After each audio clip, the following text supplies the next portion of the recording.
Hi friends, నమస్తే. నేను మీ Saritha. Welcome back to ismart Saritha channel. Friends, ఈరోజు మన వీడియోలో సాఫ్ట్ అండ్ టేస్టీ నేతి బొబ్బట్లని ఎలా ప్రిపేర్ చేసుకోవాలన్నది ఈరోజు వీడియోలో చేసి చూపించబోతున్నాను. మృదువైన నేతి బొబ్బట్లని ఎలా తయారు చేసుకోవాలన్నది స్టెప్ బై స్టెప్ ప్రాసెస్ ఏంటో వీడియోలోకి వెళ్ళి చూసేద్దాం. బొబ్బట్లు ప్రిపేర్ చేసుకోవడానికి ముందుగా శనగపప్పును నానబెట్టుకోవాలి. నేను ఇక్కడ 1 గ్లాస్ వరకు శనగపప్పుని ఒక గిన్నెలోకి తీసుకున్నాను. ఇప్పుడు ఒకసారి వాష్ చేసుకోవాలి. వాష్ చేసుకున్న తర్వాత ఇప్పుడు పప్పు మునిగేంత వరకు వాటర్ని యాడ్ చేసుకోవాలి. ఇప్పుడు పప్పుని డైరెక్ట్గానే ఉడకపెట్టుకోవచ్చు, లేదంటే నానబెట్టైనా ఉడకపెట్టుకోవచ్చు. నేను ఇక్కడ హాఫ్ అన్ అవర్ పాటు పప్పును నానబెట్టుకుంటున్నాను. శనగపప్పు నానేలోగా బొబ్బట్ల కోసం పిండిని అయితే కలుపుకోవాలి. దీనికోసం మిక్సింగ్ బౌల్ని తీసుకొని ఇందులోకి ఏ గ్లాస్ అయితే శనగపప్పును తీసుకున్నామో అదే గ్లాస్తో 1 గ్లాస్ వరకు మైదా పిండిని తీసుకున్నాను, 1 గ్లాస్ వరకు గోధుమ పిండిని తీసుకున్నాను. రుచి కోసం 1/2 టీ స్పూన్ వరకు ఉప్పునైతే యాడ్ చేసుకున్నాను. అలాగే 2 టీ స్పూన్స్ వరకు ఆయిల్ని అయితే యాడ్ చేసుకున్నాను. ఆయిల్కి బదులుగా మీరు నెయ్యిని కూడా యాడ్ చేసుకోవచ్చు. ఇప్పుడు అంతా చక్కగా పిండిలో కలిసేలా కలుపుకొని వాటర్ని పోసుకొని చక్కగా సాఫ్ట్ పిండిలా కలుపుకోవాలి. చపాతీ పిండి కంటే కూడా కొంచెం లూజ్గా కలుపుకోవాలి. నేను ఇక్కడ పసుపుని అయితే యాడ్ చేసుకుంటున్నాను కలర్ కోసం. మీకు ఇష్టమైతే యాడ్ చేసుకోవచ్చు. ఇలాగా పిండిని అయితే చక్కగా సాఫ్ట్గా కలిపేసుకోవాలి. చూసారా, చపాతీ పిండి కంటే కూడా కొంచెం లూజ్గా ఉంది. పిండి ముద్ద ఆరిపోకుండా ఉంటాను కానీ పైన 1 టీ స్పూన్ వరకు ఆయిల్ని అప్లై చేసుకొని దీనిపైన మూత పెట్టేసుకొని ఈ పిండి ముద్దని కనీసం half an hour to 1 hour పాటు నానపెట్టుకుంటే బొబ్బట్లు అనేవి చాలా సాఫ్ట్గా వస్తాయి. హాఫ్ అన్ అవర్ పాటు పప్పు నానపెట్టుకుని మూత తీసి చూపిస్తున్నాను చూడండి. పప్పు అయితే చక్కగా నానిపోయింది. ఇలా నానితే సరిపోతుంది. ఇప్పుడు వాటర్ మొత్తం తీసేసి పప్పుని మాత్రం కుక్కర్లోకి తీసుకొని ఉడికించుకోవాలి. కుక్కర్లో వేసుకోవడం వల్ల తొందరగా ఉడుకుతుంది కాబట్టి నేను ఇక్కడ పప్పుని కుక్కర్లో వేసి ఉడికించుకుంటున్నాను. ఇప్పుడు ఈ పప్పులోని 1/2 టీ స్పూన్ వరకు సాల్ట్ని యాడ్ చేసుకోవాలి టేస్ట్ కోసం. అలాగే 1/2 టీ స్పూన్ పసుపుని కలర్ కోసం యాడ్ చేసుకోవాలి.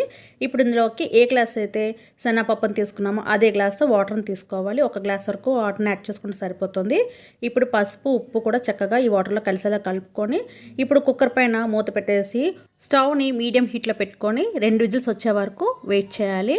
2 విజిల్స్ వచ్చిన తర్వాత స్టవ్ని అయితే ఆఫ్ చేసేసుకొని ప్రెషర్ అంతా దిగిన తర్వాత మూతను ఓపెన్ చేసుకొని పప్పు ఉడికింది లేదో ఒకసారి చూసుకోవాలి. పప్పు అయితే ఇలా ఉడికితే సరిపోతుంది. మరీ మెత్తగా అవ్వాల్సిన అవసరం లేదు. ఇలా చేతితో నలిపితే నలిగేలాగుంటే సరిపోతుంది.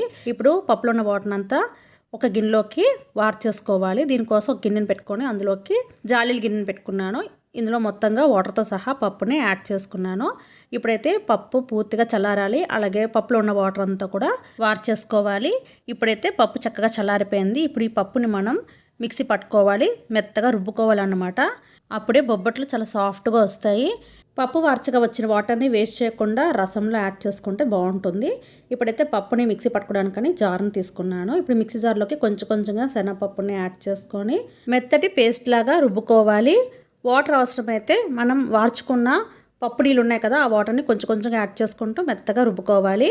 బొబ్బట్లకి మంచి ఫ్లేవర్ కోసం 4 ఇలాచీలను యాడ్ చేసుకుంటున్నాను. మీ దగ్గర ఇలాచీ పౌడర్ ఉంటే కూడా యాడ్ చేసుకోవచ్చు. ఇప్పుడు పప్పునైతే మెత్తగా ఇలాగా మిక్సీ పట్టేసుకోవాలి. చేత్తో పట్టుకుంటే మనకు సాఫ్ట్గా తగలాలన్నమాట. ఎక్కడ కూడా పప్పు బద్దలు లేకుండా ఇలా సాఫ్ట్గా ఉండేలాగా పప్పునైతే రుబ్బుకోవాలి.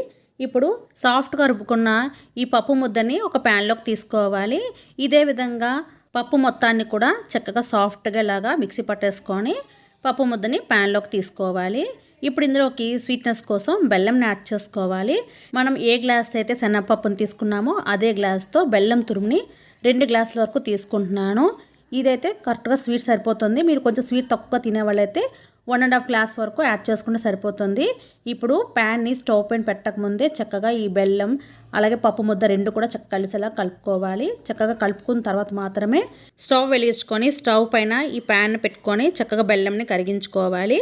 బెల్లం కరగడం స్టార్ట్ అయిన తర్వాత కలుపుతూ ఉండాలన్నమాట, లేదంటే అడుగు పట్టే ఛాన్స్ ఉంటుంది. పప్పు అడుగున మాడిపోవటానికి ఛాన్స్ ఉంటుంది కాబట్టి చక్కగా కలుపుతూ ఉడికించుకోవాలి. ఇలా పప్పు ముద్ద దగ్గరికి అయ్యే వరకు ఉడికించుకోవాలి. ఇలా స్టఫింగ్ అయితే రెడీ చేసుకోవాలి. బెల్లం పూర్తిగా కరిగి చక్కగా దగ్గరికి అయ్యే వరకు ఇలా ఉడికించుకోవాలి. కంటిన్యూస్గా కలుపుతున్నామంటే మాడిపోకుండా ఉంటుందన్నమాట. బెల్లం పూర్తిగా కరిగిపోయింది. అలాగే పప్పు ముద్ద కూడా దగ్గరికి అయింది కాబట్టి ఇప్పుడు ఇందులోకి 1 టీ స్పూన్ వరకు నెయ్యిని యాడ్ చేసుకోవాలి. ఇప్పుడు చక్కగా ఈ పప్పు ముద్దలో నెయ్యి అంతా కూడా కలిసేలాగా కలుపుకోవాలి. ఇలా ఈ కన్సిస్టెన్సీలో ఉంటే సరిపోతుంది. ఇలా ఈ కన్సిస్టెన్సీ వచ్చే వరకు పప్పు ముద్దలు చక్కగా ఉడికించుకున్న తర్వాత ఇప్పుడు స్టవ్ ఆఫ్ చేసేసుకొని స్టవ్ పై నుంచి ప్యాన్ దించేసుకొని పూర్తిగా చల్లారి పెట్టుకోవాలి. చూసారా, ఈ కన్సిస్టెన్సీలో ఉంది. చల్లారాక ఇంకొంచెం దగ్గరికి అవుతుందన్నమాట. ఇలా స్టఫింగ్ అనేది ఈ కన్సిస్టెన్సీలో ఉంటే బొబ్బట్లు అనేవి పర్ఫెక్ట్గా కుదురుతాయి అన్నమాట. మనం స్టఫింగ్ని గరిటతో తీస్తే ఇలాగా జారటానికి కొంచెం టైం తీసుకుంటుంది కదా, ఇలా ఉంటే కన్సిస్టెన్సీని పర్ఫెక్ట్గా ఉన్నట్టు. ఇప్పుడు ఇలా పూర్తిగా చల్లారైన ఈ పప్పు ముద్దని కొంచెం కొంచెంగా తీసుకొని రౌండ్ బాల్స్లో తయారు చేసుకోవాలి.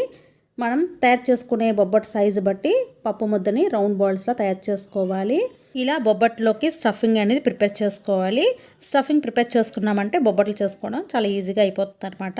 ఇలా స్టఫింగ్ కోసం తయారు చేసుకున్న పప్పు ముద్దని మొత్తం ఇలా రౌండ్ బాల్స్లో తయారు చేసుకొని పక్కన పెట్టేసుకోవాలి. ఇలా అన్నింటిని కూడా ఒకే సైజులో తయారు చేసుకున్నామంటే బొబ్బట్లు అన్నీ కూడా ఒకే సైజులో మనకి రెడీ అవుతాయి అన్నమాట. మనం ముందుగా కలిపి నానబెట్టి ఉంచుకున్న పిండి ముద్దను తీసుకోవాలి. మనం తీసుకున్న స్టఫింగ్ కంటే కూడా ఈ పిండి ముద్దని కొంచెం చిన్న సైజులో తీసుకోవాలి. ఇలా రౌండ్ బౌల్లో తయారు చేసుకోవాలి. మిగిలిన పిండి పైన మూత పెట్టేసుకోవాలి. బొబ్బట్లు ఒత్తుకోవడానికి కానీ ఇలాంటి ప్లాస్టిక్ షీట్ కానీ పాల్ కవర్ కానీ అరిటాక్ కానీ లేదంటే బటర్ పేపర్ కానీ తీసుకొని ఇలాగా గ్రీస్ చేసుకోవాలి. నేతితో కానీ ఆయిల్తో కానీ ఇలాగ కొంచెం గ్రీస్ చేసుకున్నామంటే పిండి అంటుకోకుండా ఉంటుందన్నమాట ప్లాస్టిక్ షీట్కి. ఇప్పుడైతే పిండి ముద్దని ఇలాగా కొంచెం స్ప్రెడ్ చేసుకున్న తర్వాత స్టఫింగ్ పెట్టుకోవాలి. స్టఫింగ్ పెట్టుకొని ఇక్కడ నేను చూపించిన విధంగా ఫోల్డ్ చేసుకోవాలి. ఎక్కడ కూడా స్టఫింగ్ అనేది బయటకు కనిపించకుండా ఇలాగా కవర్ చేసేసుకోవాలి. స్టఫింగ్ బయటకు వచ్చేసిందంటే మళ్ళీ బొబ్బట్లు అనేవి సరిగ్గా రావన్నమాట. ఇలాగ చక్కగా ఎక్స్ట్రా పిండిని ఇలా రౌండ్గా తిప్పుతూ తీసేయాలన్నమాట. అప్పుడే ఎక్కడైనా గ్యాప్స్ ఉన్నా కూడా చక్కగా కవర్ అవుతుంది. ఇప్పుడైతే చక్కగా బొబ్బట్ని ఇలాగా స్టఫింగ్ ఎక్కడ కూడా బయటికి రాకుండా బొబ్బట్లే ఒత్తుకోవాలి. ఇప్పుడు ఇంకొక ప్లాస్టిక్ షీట్ తీసుకొని దాన్ని కూడా గ్రీస్ చేసుకొని ఇలాగా పిండి ముద్ద పైన పెట్టుకొని ఇలా చేత్తో స్ప్రెడ్ చేసుకోవాలి. ఇలా కూడా ఈజీగా స్ప్రెడ్ అవుతుంది అనమాట. ప్లాస్టిక్ షీట్ని అటు ఇటు తిప్పుతూ స్ప్రెడ్ చేసుకున్నారంటే అంతా కూడా రౌండ్ షేప్లో వస్తుందన్నమాట. వీలైనంత పల్చగా ఇలాగా స్ప్రెడ్ చేసేసుకోవాలి. ఇలాగే బొబ్బట్లను తయారు చేసుకోవచ్చు. చూసారా ఎంత పర్ఫెక్ట్గా వచ్చిందో. ఇదే విధంగా చేత్తో కాకుండా చపాతీ కర్రతో కూడా స్ప్రెడ్ చేసుకోవచ్చు. లేదంటే మీ దగ్గర పూరి ప్రెసర్ ఉంటే అది కూడా యూజ్ చేసుకోవచ్చు. అయితే పల్చగా ఒత్తుకుంటే బొబ్బట్లు చాలా బాగా వస్తాయి. ఇలా ఒత్తుకున్న ఈ బొబ్బట్ని పెనం పైన వేసుకొని కాల్చుకోవడమే. దీనికోసం స్టవ్ వెలిగించుకొని చపాతీలు కాల్చుకునే పెనం పెట్టుకొని దీన్ని కొంచెం గ్రీస్ చేసుకోవాలి. కాస్త హీట్ అయిన తర్వాత నేతితోని ఇలాగ స్ప్రెడ్ చేసుకున్న తర్వాత ఇప్పుడు ముందుగా ఒత్తుకున్న బొబ్బట్లని పెనం పైన వేసి కాల్చుకోవాలి.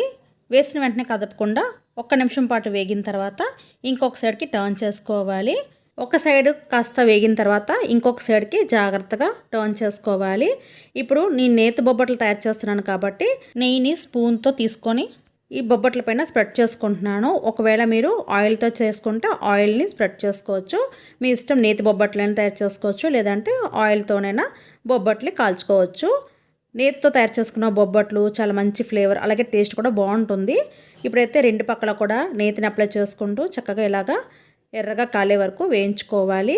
బొబ్బట్ల పైన ఉన్న లేయర్ అనేది చక్కగా ఫ్రై అవ్వాలి. అప్పుడే బొబ్బట్లు టేస్ట్ బాగుంటుంది. బొబ్బట్లను వేయించుకునేటప్పుడు ఫ్లేమ్ అనేది మీడియం టు హై ఫ్లేమ్కి అడ్జస్ట్ చేసుకుంటూ వేయించుకోవాలి.